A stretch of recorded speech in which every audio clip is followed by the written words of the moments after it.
नमस्कार दोस्तों, आपके अपने YouTube चैनल DRX फार्मा में आपका स्वागत है। आज हम देखेंगे assignment on blood transfusion. Blood transfusion का असाइनमेंट कैसे लिखते हैं। तो सबसे पहले इंट्रोडक्शन लिखेंगे ब्लड ट्रांसफ्यूज़न का। फ्रंट जो फर्स्ट पेज होगा सबसे पहले उसमें इंट्रोडक्शन लिखते हैं कि ब्लड ट्रांसफ्यूज़न का इंट्रोडक्शन क्या क्या होगा। तो आप इसे लिख लीजिएगा। इसे वीडियो को पॉज कर करके आप इसे लिख सकते हैं, ठीक है। इसके बाद ब्लड ट्रांसफ्यूज़न की डिफिनीशन कि आप एक डिफिनेशन या दो डिफिनेशन, कितनी भी डिफिनेशन आप यहाँ पे दो या एक डिफिनेशन आप लिख सकते हैं ब्लड ट्रांसफ्यूज़न का।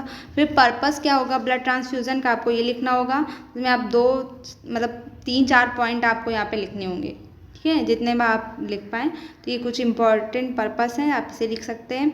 इंडिकेशंस क्यों देते हैं, ब्लड ट्रांसफ्यूज़न क्यों करते हैं, कैसा इंडिकेशन दिया, तो ऐसे हेमरोज ट्रॉमा वगैरह हो जाए तो इसे इंडिकेशन आप लिखेंगे। कॉन्ट्रा इंडिकेशन, ब्लड ट्रांसफ्यूज़न के कॉन्ट्रा इंडिकेशन क्या क्या होते हैं ये आप लिख सकते हैं। फिर इसके बाद लिखेंगे कंपोनेंट ऑफ ब्लड, ठीक है, ब्लड के क्या क्या कंपोनेंट होते हैं ये सब लिख सकते हैं। कुछ पहले कुछ इंट्रो लिखेंगे इसके बारे में, फिर इसके बाद सब कंपोनेंट जो जो होते हैं, whole blood, packed cell volume, ये सारी चीज़ों को आपको यहाँ पे डिफाइन करना होगा थोड़ा सा। तो होल ब्लड क्या क्या होता है इन सबको यहाँ पे 2-2, 4-4 पॉइंट आपको यहाँ पे डिफाइन करना होगा। वीडियो को पॉज करके लिखते जाइएगा। फिर इसके बाद पैक्ड रेड सेल, ये आप लिख सकते हैं।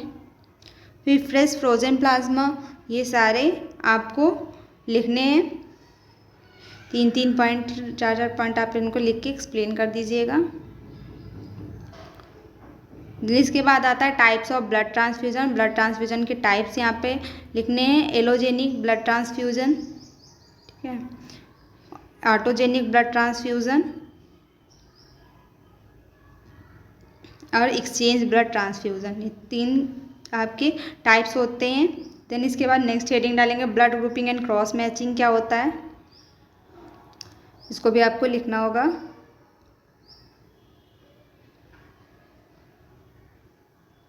आप चार्ट भी बना सकते हैं। यहाँ पे आप इस असाइनमेंट में डायग्राम भी पेस्ट कर सकते हैं, या आप बनाना चाहे तो 1-2 डायग्राम भी रिलेटेड ब्लड ट्रांसफ्यूजन से रिलेटेड बना सकते हैं। General instruction for giving blood transfusion, कुछ जनरल इंस्ट्रक्शन है जब भी ब्लड ट्रांसफ्यूज़न करने जाते हैं तो यहाँ पे आप वो लिखेंगे।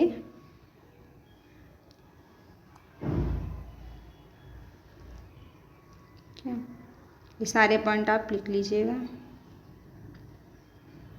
फिर रिएक्शंस, यहाँ पे रिएक्शंस लिखेंगे आपकी ब्लड ट्रांसफ्यूजन के टाइम पे कोई रिएक्शन होती है, कैसी रिएक्शन हो सकती है, ये सब आप यहाँ पे पॉइंट ऐड करेंगे। फिर nursing implication in a reaction, यदि रिएक्शन होने लगा ब्लड ट्रांसफ्यूजन के टाइम तो उसमें क्या क्या नर्सिंग इम्प्लीमेंटेशन करेंगे।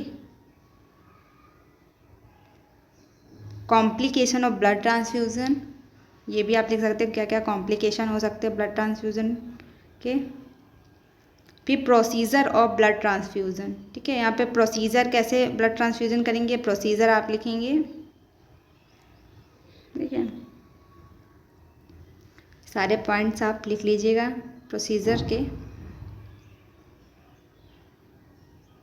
नर्सिंग मैनेजमेंट, नर्सिंग मैनेजमेंट लिखेंगे।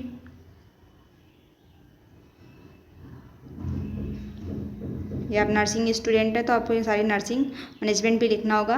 Nursing responsibility for blood transfusion, blood transfusion में नर्सिंग की क्या रिस्पॉन्सिबिलिटी होती है नर्सेस की, ये भी आपको लिखना है।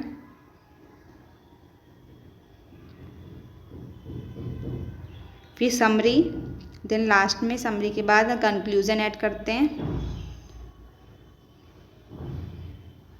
फिर इसके बाद कंक्लूजन के बाद आपको बिब्लियो ऐड करना होता है, जिससे आपका असाइनमेंट कंप्लीट हो जाएगा। ये आपको वीडियो अच्छी लगी हो तो प्लीज़ वीडियो को लाइक करें और चैनल को सब्सक्राइब करें। Thank you.